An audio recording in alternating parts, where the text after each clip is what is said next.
एक प्रसंग आता है श्री कृष्णदास जी वल्लभाचार्य जी के शिष्य, तो श्रीनाथ जी के लिए सामान लाने के लिए जाया करते थे, भोग की श्रृंगार की सामान लाने, जहां भी जाने को मिला। तो आगरा गए हुए थे, तो देखा कुछ लोग एकत्रित हैं, भीड़ लगी हुई है, कौतूहल बस वो भी चले गए क्या हो रहा है। तो देखा वहां वैश्या नृत्य कर रही थी, एक नवीन वैश्या, और ऐसे हाव भाव प्रस्तुत कर रही थी, बहुत अच्छा लगा उसके हाव भाव देखकर।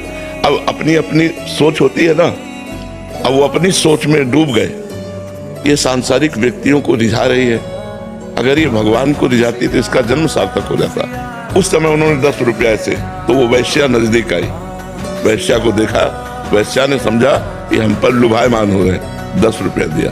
तो जहाँ रुके हुए थे वहां बुलाया साथ समाज के सहित और कहा जिस राग में हम कह रहे हैं ये पद सुना। वो प्रवीण वैश्या थी, आलाप लेकर के उसी राग में, और जैसे उन्होंने कहा ऐसा अभिनय करो जैसे सामने बादशाह बैठा हो, और बादशाह के सामने जिस लिहाज से नृत्य किया जाता वैसा नृत्य किया। 1000 मुद्राएं दी और कहा यदि हमारे बादशाह के सामने चलो तुम जितना धन कहोगे वो तुम्हें देंगे। उनके आदमियों को धन दे दिया, उनको हटा दिया और कहा हमारे साथ चलो। अब वो धन की लोभी वैश्या उनके साथ चली आई। अब पूरे ब्रजमंडल में बदनामी हो गई कि कृष्णदास जी इतने बड़े महात्मा और 60-70 वर्ष के, बोले नई यौवन अवस्था की वैश्या को लाए हैं। अब संतों का दिमाग अलग होता है ना। अब समाज में तो निंदा होने लगी कि अरे यार इनकी बुढ़ापा में बुद्धि वैश्या में लग गई यार, भगवान की बड़ी विचित्र माया।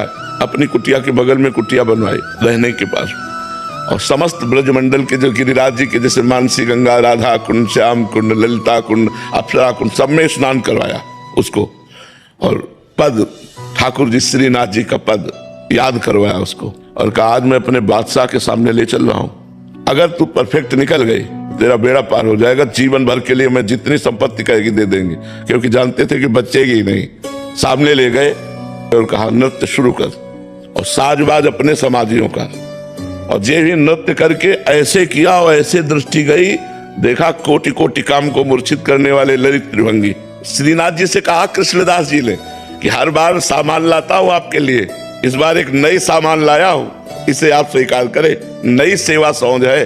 तो कृष्णदास जी की प्रार्थना से भगवान अपने जे ही स्वरूप को प्रकाश देखते हुए बस ऐसे लुढ़क गए, प्राण छूट गए उसके, वहीं प्राण छूट गए।